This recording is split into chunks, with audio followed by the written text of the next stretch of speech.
Hello and welcome to the fourth lecture of section 5.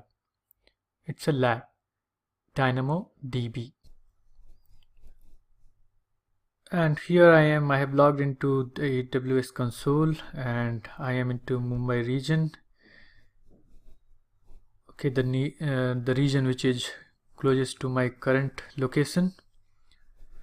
And now I can go to DynamoDB by searching here in this search box and clicking DynamoDB, or I can go to the services menu. I can go to database. Under database we have DynamoDB. I will click DynamoDB, and as this is a fresh account, we are greeted with this page. Okay, Amazon DynamoDB. Amazon DynamoDB is fast and flexible NoSQL database service for all applications that need consistent single-digit millisecond latency at any scale. Okay, so Amazon DB is a NoSQL database. We have already seen this in the theory part of this section. Okay, and it's quite a good fit for gaming, IoT, and web and mobile applications as well. So we'll go and create a DynamoDB table. Let us see. So I will click create table. So we have to give a table name. Let us call it employee, and like RDBMS, here also we have a primary key concept. Let us enter EMPID, stands for employee ID, and just give it a full screen so that you can see it better. Here you can use the default settings, or you can change some of the settings if you want. For example, read capacity, write capacity. Okay, and you can see the pricing as well. The pricing is for example, for read capacity units 5 and write capacity units 5, the pricing is estimated at $3.31 per month. Now suppose this is a demo, so we don't want such a high capacity, so let us put this as 1. Okay, 1, and it has been decreased to 67 cents per month.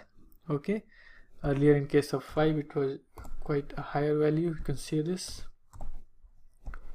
Okay, so I will just make it 1 and 1 because this is just a demo,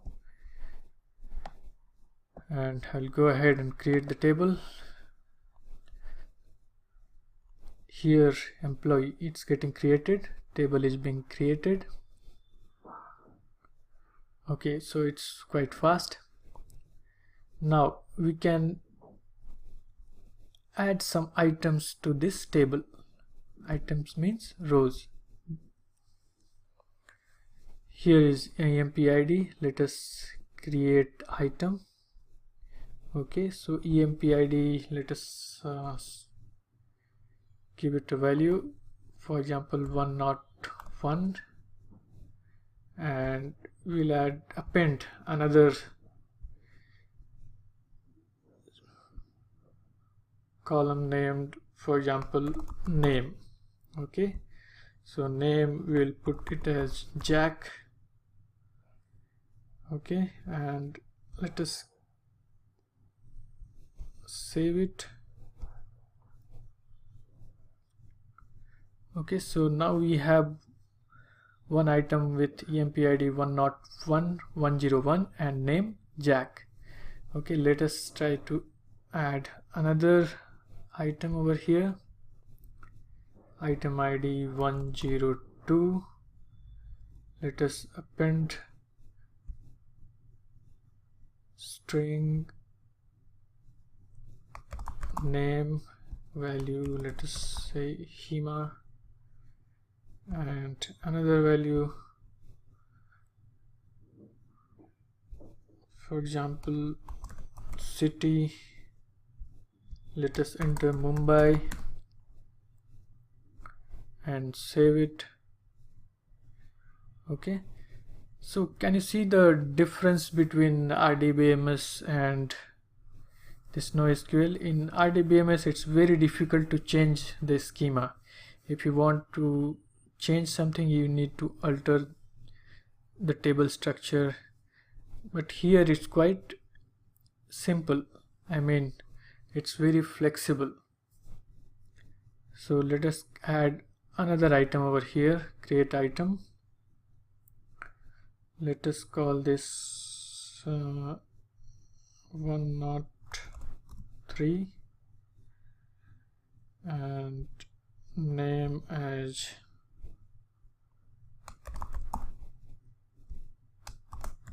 Zil,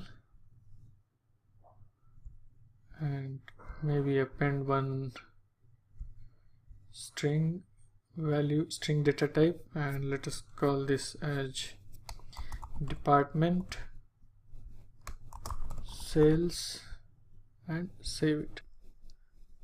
So now we have 3 items over here, and if we want to search anything in this table, let us see how to search. So it should be based on emp id, add filter. Okay, filter name, for example, let us call this name, and begins with, for example, J. So the name which begins with J is displayed over here, Jack and Jill. For example, we want names which begins with H. Start search, so it's Hema. Suppose you want to check the persons who are working in sales department. Okay, so this could be like this, start search, so Jill. Okay, sales. So this was a quick demo about Dynamo DB. You might be wondering, here we are talking about tables and sometimes we may be referring this as rows.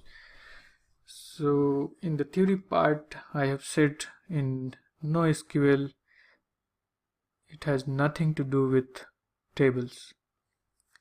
Okay, so that was correct, because even if it is called a table, under the hood it's a document. Okay, just for the sake of simplicity, they might have named it as table. Okay, but under the hood it's not the table which we see in RDBMS. So I think I made myself clear, and this might help you understanding the difference between RDBMS and NoSQL databases. See you in the next lecture. Thank you.